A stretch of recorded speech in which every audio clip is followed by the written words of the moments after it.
SIT విచారణకి కేసీఆర్ ని పిలిస్తే బీఆర్ఎస్ పార్టీ నాయకులు హరీష్ రావు వాళ్ళందరూ గగ్గోలు పెడుతున్నారు. టీఆర్ఎస్ నాయకులంతా కూడా ఏదో జరగరాంది జరిగిపోయిందని చెప్పి హడావిడి చేసే ప్రయత్నం చేస్తారు.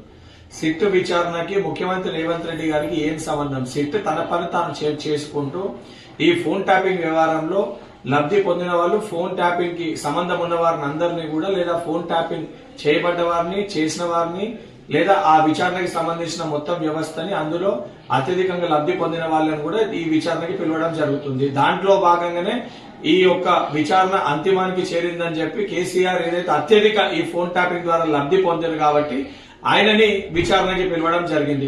కేసీఆర్ ఏదో హరీష్ రావు పదే పదే జాతిపిత అంటే, హరీష్ రావు నువ్వో బీఆర్ఎస్ పార్టీ నాయకులు జాతిపిత అంటే కేసీఆర్ జాతిపిత అయిపోడు. కేసీఆర్ చరిత్ర సృష్టించిన వాడా లేదా చరిత్రహీనుడా తెలంగాణ ప్రజలందరూ కూడా తెలుసు. నిజంగా తెలంగాణ ప్రజల్ని ఇబ్బంది పెట్టింది, నిజంగా తెలంగాణ ప్రజల ఉసురు పోసుకుంది. 10 ఏళ్ల మీ పరిపాలనలో ఏం చేసిరో ప్రజలందరికీ చాలా స్పష్టంగా ప్రజలన్నింటినీ కూడా గమనించారు. చట్టానికి అందరూ సమానమే. సిట్ విచారణకి అందరూ వెళ్లినప్పుడు కేసీఆర్ ఏదో అతీతుడు, మహాత్ముడు, సిట్ విచారణ పిలవకూడదు, సిట్ విచారణకి కేసీఆర్ ని హాజరు కాకూడదు, పిలవడం తప్పు అనే విధంగా మున్సిపల్ ఎన్నికల్లో నీచానికి దిగజారి ఏదైతే మీ రాజకీయ లబ్ధి కోసము ప్రచారం చేసే ప్రయత్నం చేస్తున్నారు.